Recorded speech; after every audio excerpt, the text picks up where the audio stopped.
There you are, and welcome to the Nine Questions podcast, where I'm going to bring exciting insights and wisdom from some of the niftiest leaders in our community. So, I'm your host, Sam Thompson, and I'm excited to share all of this with you. Each podcast is going to have someone that's an authority on the subject matter that we're going to talk, and we're going to look at stories and strategies and tips on how to live life in our magical world, right? How to navigate today's adventure, so to speak. So whether you're looking for inspiration or tips or some wisdom, some motivation, practical advice, this podcast is for you. So tune in the 9th of each month for the new 9 questions. Don't forget to subscribe and rate. Share would be cool.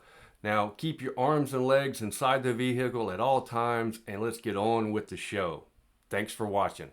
Welcome, welcome, welcome. I am grateful to be with Mortellus, a lineage 3rd degree Gardnerian high priestess, mortician, necromancer, medium, world-renowned thought leader in death care and magic of death. Presently busy writing their 3rd book. 4th now. Now 4th, pesky 4th. free time. The 2nd book's getting ready to hit shelves August of 2023. So depending on when you see this, it may already be out, or you can get in line like everybody else. It's called The Bones Fall and the Spiral, an Introduction to Necromancy and the Magic of Death. Since we're both Southern Appalachian, you have a real treat today, because we're going to solve some of the world's problems that have been, highly debated long periods of time. Like for one, we're going to once and for all end the discussion of which is better, Coke or Pepsi, Dukes or Hellmann's. We're going to decide that. We already know the answer to that. White Lily or Martha White, Krispy Kreme or Dunkin'. And we're also going to make sure everybody understands that barbecue is not a verb, and so many more things. And that's just totally a joke. We're not talking about any of that stuff. I just kind of thought it was funny. We got to talk about some of that stuff. So I'm a King Arthur kind of person. Definitely not white. Always Dukes. And fun fact, a friend of mine's grandfather worked in their lab way back in the beginning and blew it up once. You don't smoke in a lab with that much methane in it. Who knew? The 50s were a different time. That's always Coke. All the good old days. Pepsi. Never Pepsi. No. Yeah, I agree with you on Dukes. I've been rich. Presently, I don't know when you're watching this, but presently we're in the height of tomato season, and I'm on day 4 of tomato sandwiches, right? Every day. Actually, yesterday I had a supplemental, so I felt like Jim Kirk, supplemental entry. Yeah. If I had a nickel for every tomato sandwich I've made in my life, I could probably go on vacation, and that's not. We wouldn't be having this conversation. Yeah. Tomato sandwiches forever. You might enjoy this, but on the topic of death and metal, I actually have an old mort safe that I use as a tomato cage outside. Nice. Stuck up in the ground. Makes pretty good Nice. tomato cage. So before we get too far down out in the weeds and in the rabbit holes of epic proportions, I'm going to let you tell the funny story of how we met. Oh, Lord have mercy. Or I can tell it if you'd rather. No, it's funny that, you can spend your whole life, being part of kind of a niche community and not meet any of the people in it hardly. And my good friend Hannah, who lives in Australia, we talk pretty regular, wound up telling me that they had interviewed you, and they were like, well, they also live in North Carolina. And I was like, well, North Carolina is a big state. That doesn't mean a thing. And I'm like, well, they live in such and such town. And I was like, that's practically my neighbor. But we had gone all this time, never knowing a thing about each other, I guess. So it just shows you how small the world is. It took Australia to bring us together, and we're like 2.5 hours apart. I know, and I'm dying for an excuse to come out there and. Well, I've got several. We can make something up. All right, so getting into the 9 question part. Okay. In your introduction, we talked about you being a necromancer, and to be honest with you, I'm ignorant on the subject. It just, the first thing that comes to mind, I'm sure you've heard this twice at least, was the whole Lord of the Rings thing, right? Where you've got the witch king of whatever is the necromancer, and there's all the shady, not good part attached to it, right? So what help us unpack that a little bit. What is that? What does that mean to you? I suppose since we're both from Appalachia, you can kind of get on board with some of my analogies that other folks don't get. But growing up in little one room, like Free Will Baptist churches, that was my background. And you hear all kinds of crazy stuff when you're young, and you grow up and you go, that didn't make any sense at all. I remember being told as a kid, in church and sermons, and talking about Lisa Frank, the artist from the 80s and 90s. And I remember them saying that their art was satanic and they were in prison for murder or something. And I was way too old before I realized all that was horseshit. So necromancy is kind of the same way. It's horseshit? No, it's all horseshit. Every single thing. Most things are horseshit.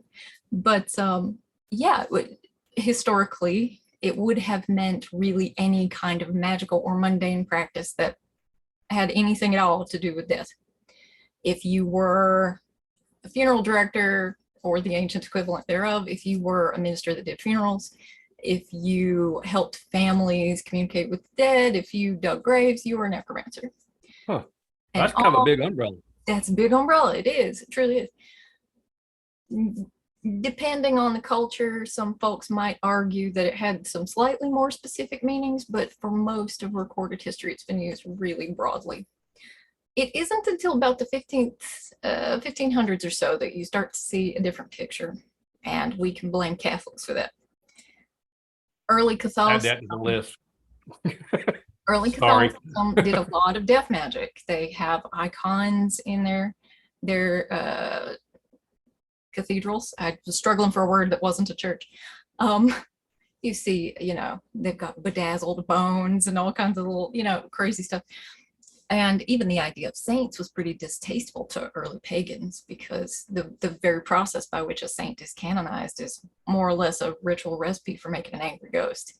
You sort of think about it, these are deceased people, and they say, well, you can take their statue, and if they don't do what you want, bury it upside down in the yard or pee on it or whatever crazy stuff they're doing. It's really just sort of holding the dead hostage. That's what their saints are. And early pagans didn't like this. So for a while, a lot of popes wrote a lot of grimoire. Like the grimoire of Pope Honorarius is considered a source text for necromantic magic, but it was sort of anti-pagan propaganda. Has a lot of stuff in there about grave robbing and all this.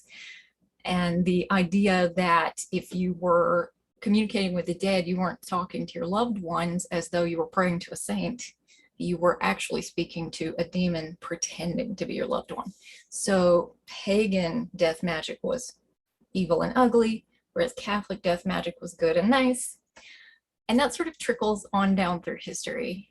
In the 1800s, you see Eliphas Levi, you see some John Dee, some Kelly, all those authors. They're all more or less Reformed Catholic priests. Some of our most famous works are written by Catholics, unfortunately. And they talk a lot about sort of how there is a good necromancy and a bad necromancy, and we only practice the good kind. It's prayers and incense and so on, as though the other isn't as well. By the time we see around that same time period, Mary Shelley's Frankenstein, the idea of necromancy as something ugly and dark is sort of set in stone. And that trickles into early 1950s B-movies, early video games, Dungeons and Dragons, Lord of the Rings, and the rest is history. Huh. So it's just more like talking to your ancestors, just kind of There are specific rituals for any kind of magic, of course, that you can be doing or not doing. I call all kinds of things necromancy. When I compost for my garden, I'm doing necromancy. I'm using something dead to give something life and nourishment. If I heat up leftovers, I'm taking the remains of something, reanimating them to give myself life and nourishment. If you put gasoline in your car, it's just dinosaurs in a different shape. Your house is made of dead trees. Your clothes are dead plants. We use necromancy every day. We just don't use those words to describe it. Never thought about filling up my car with dead juice. But that's what we do. It kind of gives a new meaning. Yeah. It does, yeah. Our lives run on death. That's very, very factually accurate. And our culture is so horrible at it. Mm-hmm. I mean, really. Sure. we don't do death. You know, we just kind of, that's. There's kind of a fun thing, and like humans, we're short-lived creatures, so we don't sort of look at patterns over time. But at any point in history where there has been sort of death positivity, there has been sexual repression. And at any point in history where there has been sexual freedom or sex positivity, there has been death repression. So, for instance, we think about the Victorian period as being very repressed, but really it was quite trendy to be topless, to have pierced nipples. It was very sex positive. As long as you didn't write about it. You couldn't write about it. As that sex positivity waned, you started seeing picnics in cemeteries. You started to see a much more close attitude about death. As we move into the 1900s, you see a lot of death positivity. People are doing wakes in their own home. They're preparing their own dead.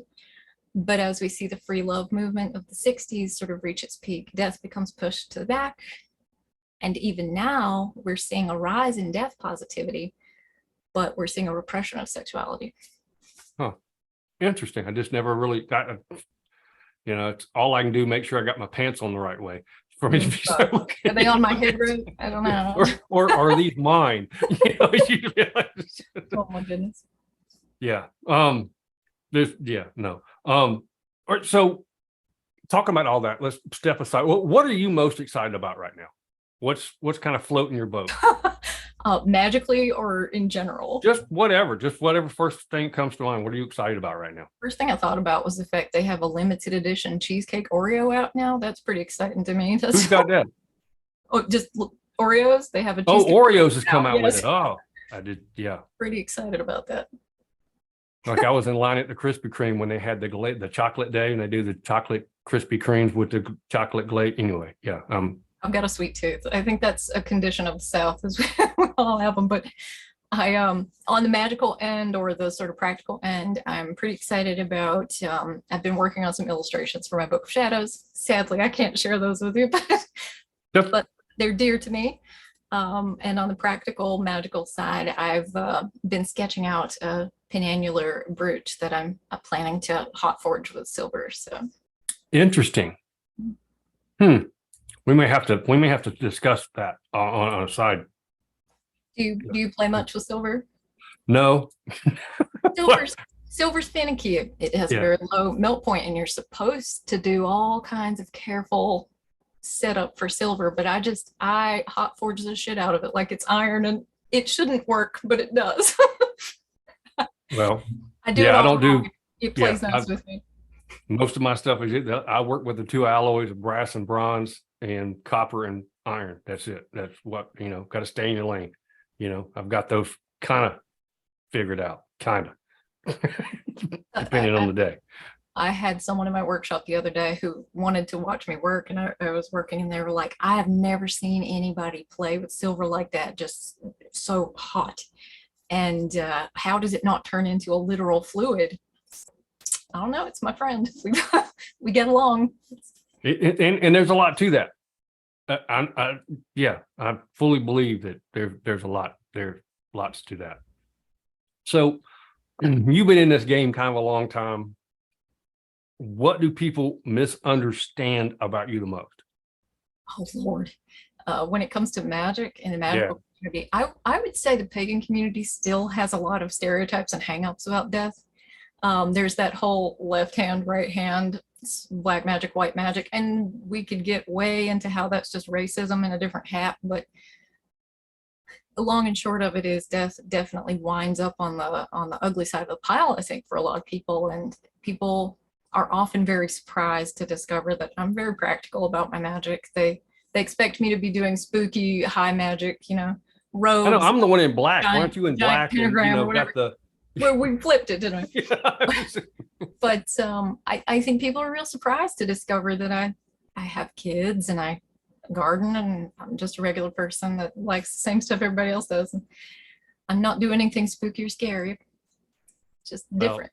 that's just tragic. I was really kind of hoping we'd be. Well, I do have my friend Benjamina back here. Woo, can't point in the right spot. Yep. It is a real human skull. This person died in an asylum. They were lobotomized before their death. And they don't belong to me. I don't believe human remains belong to anyone, but they are on loan to my office. I'm babysitting them until they go back to where they belong. But we've got a little spookiness going on, I suppose. Got somebody to bear witness. How about that? Got to bear witness.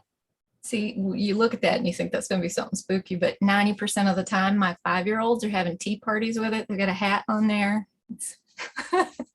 I can see that. My beloved and I were just having a conversation about drinking from the skulls of your enemies. You know, we were just having that conversation an hour ago. They're not ideal though, because they leak. You have the opening at the bottom from the circle of Willis, of course, and getting into technical talk, but they leak. They're not waterproof. You can't put them in the dishwasher. They're not dishwasher safe. It's just aggravating. Yeah. So if you could tell someone just coming into the, and I'm going to use as pagan as an umbrella of, Norse heathenry, all that. I'm just using it as an umbrella. So I don't want to offend nobody. So don't be at me. I'm just using it and letting you know, just using an umbrella. Non-Christians. It's everybody. Right. We're just right. So if you could give someone coming into the pagan practice, pagan thought process, a piece of advice, what would it be? Oh goodness. I would probably say that many pagan practices, again, speaking broadly, can be very binary, and that can be very excluding for a lot of people, but I also think it's limiting to your magic. I always tell folks to throw mother goddess and whatever, this, that, and the other thing out with the garbage. It's not useful. The only useful binary you're going to find in your magic is life and death. They're the only two things I can guarantee all of you will experience. You will be born and you will die. And if you can find that working point in your magic, you got it made. That's pretty good. That's pretty good. What is your proudest accomplishment? My kids. For sure. I can ditto that. Yeah, that's pretty. Yeah.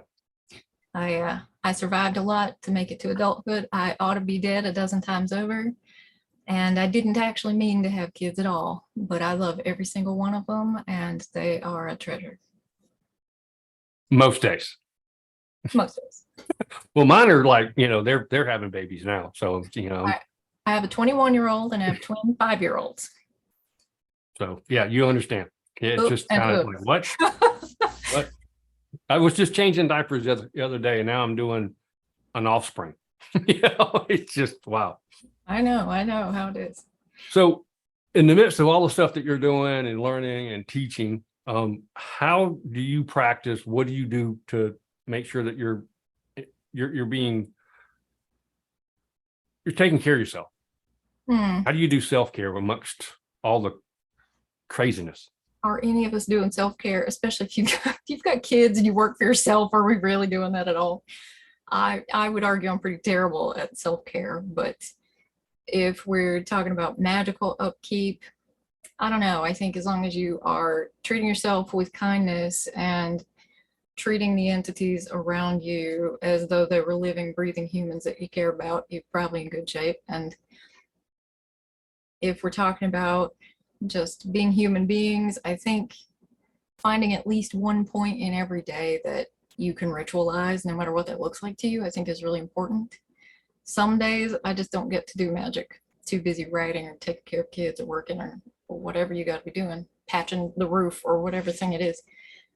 But for me, that's getting up just a little bit earlier than everybody else and making a cup of tea. The 5 minutes it takes my tea to brew, I will stand there and just hold some space. I know how long that time is, and I can reclaim it for myself. And just taking that minute, I think, is important, even if it's something real small and really mundane. I think sometimes we get so busy and being busy that we don't take time to take care of ourselves. I always think that's important to do so. And I like to hear from others how they do it, because my goal is to collect nuggets, right? So I can always learn something from someone, no matter who it is, and I can gather a nugget to help me. Yeah, I would say the same thing. Anytime someone hires me for a reading or asks me to do something like that, I always tell them off the bat that I made a promise a long time ago. I'd try and take something from every experience, so that I want people to know I'm learning alongside them. We're always learning. If we stop learning, we're dead. And I'm not ready for that yet. No. One day, not today. One day. Just remember that death is a gatherer, not a hunter. You've got time. So we were talking earlier about, kind of the left and right hand, the kind of dark and light, that kind of stuff. And I know, me being devoted in a priest to the Morgan, she has that persona, that I think a lot of people don't. It's like anything. If you don't understand something, you don't understand something, right? And until you kind of dig into it, you get a little different point of view. So it's just going to come out of left field. What is your favorite thing to do on Samhain? I first would like to say it's always a pleasure to meet a fellow devotee of the Morgan. The Morgan is my patron deity as well. On Samhain, that's tricky. So I've been dead a whole bunch. I was medically declared dead and laid on a table for nearly 30 minutes once before waking back up. So that's part of my life. And I always sort of joke I've got my poles reversed, because Samhain to me feels more like Beltane. It's very vibrant and full of life. And Beltane, quite the opposite, feels very somber to me. So to me, Samhain it's celebration, and I hate to be such a parent, but taking my kids trick-or-treating and doing that kind of thing. And I think there's a strong inclination to do pranks on Samhain. And in my small town, when it's too rural for trick-or-treating, right? So you take your kids to the main streets and you trick-or-treat down Main Street, that sort of thing. But there's always churches handing out, pamphlets and chick tracts and that kind of thing. So I always make funny pagan chick tracts that I hand out in reverse to them. So that's my little thing that I enjoy doing. But as far as sort of ritualizing the day, I almost always do a silent dinner, a dumb supper, and that's always been really precious to me. I think that's a lot of same as me. A lot of people have it so. It seems like it's either really scary for people or just extremely sad. Oh, for me, it's and I'm like, I'm celebrating my ancestors, and we do have a dumb supper, right? And we set a plate that we didn't take, but then we spend the rest of our time telling stories. Yeah, celebrating. Our favorite stories of our favorite ancestors. That's So I'm Gardnerian. I am a Wiccan, and I think people have a lot of sort of misunderstandings about what that is too. And we have certain ideas about what a Wiccan is, but I think people would be surprised to discover we're much more like Norse heathens than you might think. Covens are a lot more like kindred than you would even remotely imagine, but it's true. And that idea of sort of sharing stories as a powerful way to keep people's legend alive, I think is a big part of any Sabbath for me, really, is that sort of hail to whomever, talking about who people were and who they are and what they meant to us. It's very special. Yeah, I think that what's remembered lives, right? Kind of thing. So yeah. So how'd you get started in all this? What got you going? That's a big story if you're sure you want it. It's not a we got 2 minutes. No, I'm just we can't do it in 2 minutes. You might have to stick that one on Patreon for folks. No, we're good. The long and short of it is, and I'll say it's kind of a content warning for anybody listening, but while I made quip about the churches I grew up in, it was a real bad experience. And when I was 5, I was penetratively assaulted by a minister in our congregation. And some days I can get through saying that better than others. It's hard every time. I can't look at my own kids who are also 5 and not just choke back horror at the idea that somebody did that to me. But I wound up Sunday morning service 3 days later. Nobody had cared about what happened. Nobody listened to me. Hardly anybody believed me. It's like it didn't matter. And they made me apologize in front of church. That's some Southern stuff that you only hear in the South, is getting pulled up to the front of the church at 5 years old to apologize to the person that assaulted you for tempting them because you were an instrument of the devil, right? Laughing through the horror.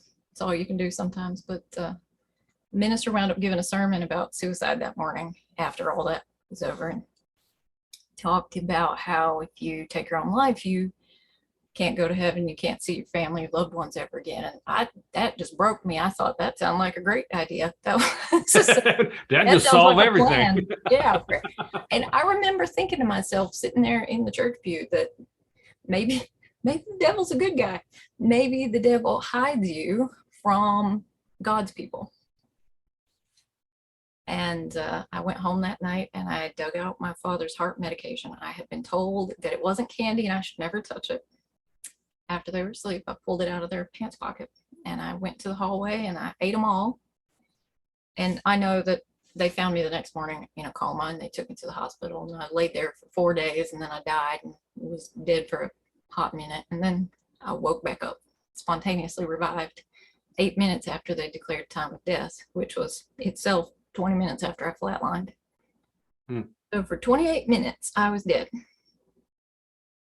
But what I remember is falling through the floor and watching the nightlight in the hallway get further and further away from me. And I remember landing on what felt like fur. And it was pitch dark, just stone dark. And I laid there for an hour, a week, 1,000 years till I felt better. I have lifetimes of memories from that, just because that 28 minutes was forever to me. But I finally realized I couldn't stay. I had this sense that I had to get up and leave that spot. And I remember stepping off of that fur because it felt like putting your bare foot on a basement floor. Cold, the way concrete will shock through you. But I just walked in a direction. And I remember eventually I could see in the distance lights. And some of them were like bonfires and some of them were hot blue and some of them looked like faint little candles and some of them, I don't know, they had personality. And one of them seemed important to me and I just walked toward it. And it was forever, I guess, walking. And when I got there, it was a woman. And she had long dark hair and big green eyes. And she was wearing a green wool dress that I remember thinking was very fancy, but looked a little threadbare and worn in. And she had a knife and a belt on her hip. And she was barefoot. I remember that.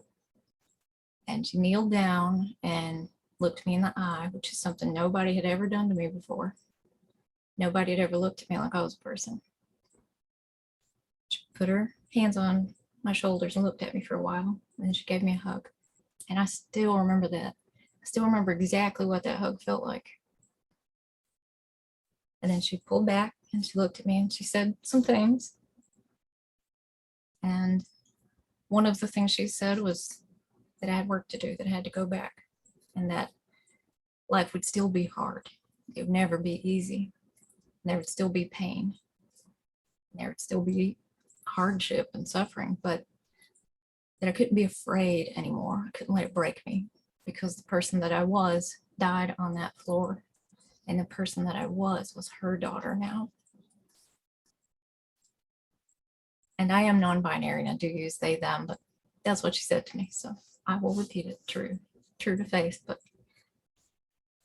I woke up in the hospital bed with a bald doctor standing over me with their belt out, telling me that if I ever ate any medication again, they'd personally give me a spanking. You talk about something stunningly discordant with the experience I just had.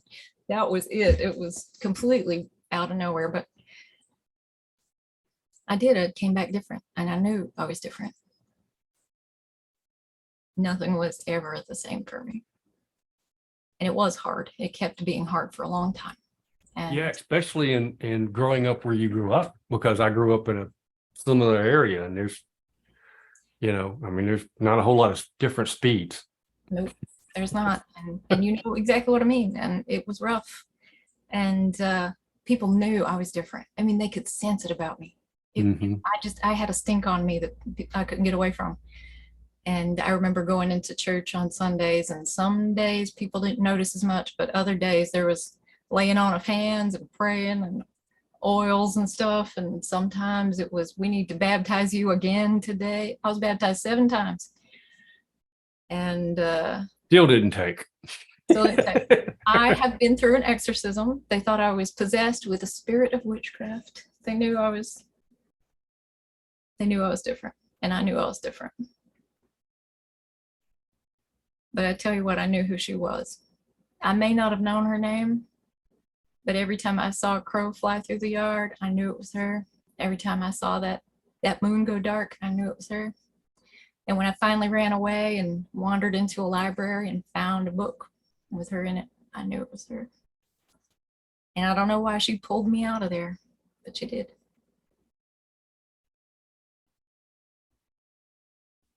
Raggle taggle gypsies. And that's how I wound up where I am. Well, thanks for sharing that. I know there's you can tell there's still some pain points even from this many years, right? And so thanks for sharing that. You think you'll get up one day and you won't have nightmares about it anymore, but it's never how it is. No. I mean, I think that's with anything that you end up with trauma, is you just got to figure out how to work with it. You don't ever, things that you do are things that you do, and you just figure out how to live with them. It's funny too. I never meant to be telling that story to people. It's obviously painful and it's personal, and my therapist had heard it, my spouse had heard it, and people dear to me. But when I was writing my first book, I was talking about afterlives and people's experiences with death, and got that hand on my shoulder. That was when she came to call. You have to write it down. You have to put it here for people. Talk about a thing I didn't think I was going to be typing into a book. There we were. But when she asks, and it's not really a question. I call them polite suggestions. Mm-hmm. You ever see the movie Boondock Saints? Yes. And where they're in the court, and they've got, don't steal, don't, these are not polite suggestions. Yes, exactly. And that, whenever I get those edicts, mm-hmm. I just call them polite suggestions just because it makes me feel better. Though. Yeah. This is the price and you're about to pay it. Yeah. You can choose not to, however, comma. And it's funny too. I was afraid that it was going to be too much for people, or it would be, it's funny how stuff like that sticks with you, where you think it's going to make people see you different or something like that. But the amount of emails I've received from people who've told me stories about how the Morgan came to them when they were in a similar place, or how they had experienced similar things, and how hearing the story helped them in some way. I know now why it was so important to write it down, and I'm glad that it did. Yeah, I'm glad you did too. I think, sometimes it also gives us an opportunity to work through some of that stuff too, that you still are, because things that she's asked me to do, I just get to the point where I just, yes, ma'am. You just do it. You just do it. And my beloved, she's used to it now. You're doing what now? I was like, I just don't ask. Just I'm doing it. who needs to give a sacrifice when you've got death by 1,000 cuts? Because you have to hurt yourself a little bit every time you tell it, and it's you know, you give what you got to give. That's Well, I'm honored that you shared it with us, so thank you. Sure. Well, on that note, let's go. We got one more question. Can you believe it's already been 8? We've already done 8, so this is 9. Oh. This is a question that I ask everybody because I think one of the things I've always tried to do it with being a part of the community is try to figure out how to get the community to work together. Oh, Lord have mercy. And to realize that we have a lot more similarities than we do differences. And a lot of time the stuff that we're hung up on is mocks, nicks, dumb stuff. And we're really trying to all pull the rope in the same direction. And being involved heavily in the community in the 90s and in 2000s, when you couldn't be out. It wasn't, there wasn't an option. There wasn't a lot of other people to help support you because you just didn't do that yet, especially like where we're from, but what is the one thing that you can think of that each of us can do that can make our community, once again, an umbrella, our community better? I think that it's probably going to be a counterintuitive thought, but I'll share it. Sure. I think for us to truly work together, and we have to stop tolerating intolerance. To really bring our community together, we have to push out the people that are hurting people. And that doesn't sound like a way to mend fences, but it is. Because when you tolerate intolerance, there's no room left for tolerance. If you've ever heard that old paradox, it does break goodness in the end. And there is ugliness in our community, particularly the way people are treating LGBTQ people like myself, and the way that we've grown more and more comfortable with fascism in some elements of the community. We have to shut those people out. We have to close the door. We have to stop saying, well, if we don't listen to them or if we don't give them space, they're never going to see that they could be something else. We have to stop giving them room to keep hurting people. And I've noticed it seems to be a rash of bullies. Yeah. Since the pandemic, of just people just being bullies because they can't really, I don't know. I'm not making a judgment. It's just kind of what I've seen. It's just, I'm like, it's just, some of the things I'm like, it's like I remember growing up, my granddaddy was a Southern Baptist minister, right? So I grew up heavily in the church. And of course, when you've got a graduating class of 75, we're all kin to each other anyway, But I remember the church splitting over whether or not new church had a mural painted, and the guy that painted the mural painted Adam with a belly button. And the church split, right, over whether or not Adam had a belly button. And I'm like, I think we're missing the point here. We've kind of got off message just a little bit. And I think, well, I'm curious what camp you were in. I need to know now. I was too little. It was already done before okay. So I'm not going, but it's like, one side of it, we talk so much about wanting the tolerance and wanting the acceptance and wanting it. But in the same breath, we're treating people the same way that we don't want to be treated, so to speak, and I don't know. Anyway, my community of Gardnerian Wicca, there is sort of a history of Wicca being pretty binary in terms of, we have a mother goddess and we have, sort of a father deity type. So there's sort of a strong inclination toward sort of older generations in the community to be very, very rejecting of trans and non-binary people, even being members of the community at all. I've been told upside down and backwards that, I should just shuffle off to another tradition and leave them alone. But we can't do that. And sometimes I hear people say stuff like, well, it'd be easier to be accepting if the folks in that community were nicer to us. If the LGBTQ people were nice, we would But you know what? I think all the sweet ones are dead. Y'all killed them all. There's nothing left. We've got nothing but piss and vinegar left. We're tired. We're fighting for our lives out here. So Agreed. All right. So those are my 9. Okay. And I want to give you an opportunity. I'd like to give everybody an opportunity. Is there a question you'd like to ask me before we sign off? I would. I will ask you a question you asked me. Since we come from a similar area, and you said you grew up in Baptist church, how did you wind up here? Oh gosh. God, it's so cliche. It's just and it's one of the no books now. And there's so many things you can't do that I did growing up. It's like when I was in the service, right? I'm a veteran. Spent time in the desert, one of those veterans. But I was stationed in West Germany, if it kind of dates me a little bit. And, we didn't have the internet. We had Armed Forces radio, TV, which was basically the Cosby Show. That's all we got to watch. So I read a lot, right? As that was my manner of escapism, was I would just get in books and I loved fantasy. So I picked up Zimmerman's book, right? Mist of Avalon. You can't read that book now, but it was my gateway book. Yeah. That book was tough for me. I can't get through that one, I'll be honest. But it has been important for so many people. But I always tell people that when the book gets to the part where the little girl is assaulted, that was where I stopped reading. And I can see that.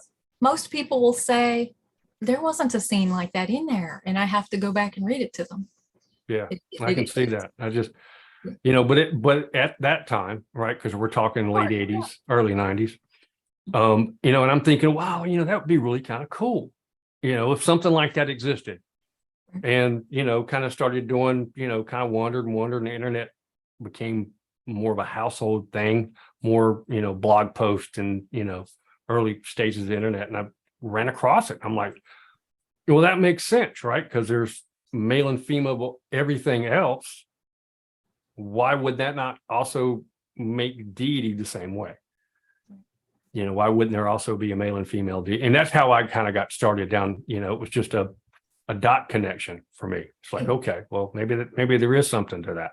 I think too, when you start off with such a sort of staunch background in sort of conservative Christianity, you got to make these tiny leaps first. And I hear that a lot, and I don't think it's anything to be ashamed of. It just, that's your story. It is what it is. But yeah, because I remember sneaking down the aisles in Barnes and Noble looking for books, because you couldn't be, oh gosh, you just couldn't be out, I've had those moments too, where it's like Barnes and Noble, we had a Books a Million in Shelby. That's yeah. And there wasn't anything in there worth a damn. It was just garbage books. They were terrible books. I'd be ashamed today to even have on my shelf because they were so bad, just terrible, terrible books. But they were what we had. Sometimes people ask me what my first occult book was, and nobody ever likes the honest truth. And that's because it was one of those Time Life Mysteries of the Universe books. The one witchcraft, and on the cover is Monique Wilson with their arms out. And it's very like UFO conspiracy kind of stuff. But that was the first book I picked up that had witches in it after I ran away from home. It was the first thing I saw. And it did have an impact on me. So it counts. It was my first book. So. Interesting. If they'd only knew. If they'd known, right, of course. Well, thank you so much for being with us. How can people get in touch with you, find out more about you? I'll have links down in the show notes for folks, but probably if they live in the local neighborhood, they just listen to gospel. They'll figure out where to find you. Telephone, tell a friend, tell a Baptist. You figure that. But for everybody else, if you search A Crow and the Dead or Mortellus, pretty much anywhere you'll find me, mortellus.com. Or if you do Linktree, it's just / A Crow and the Dead. So. And I'll have all the links for everybody, easy, clicky. Thank you for taking time and visit with us. It's been a great conversation. All kind of cool stuff that normally, hopefully people don't know about you. So yeah, thanks a lot. And we'll see you soon.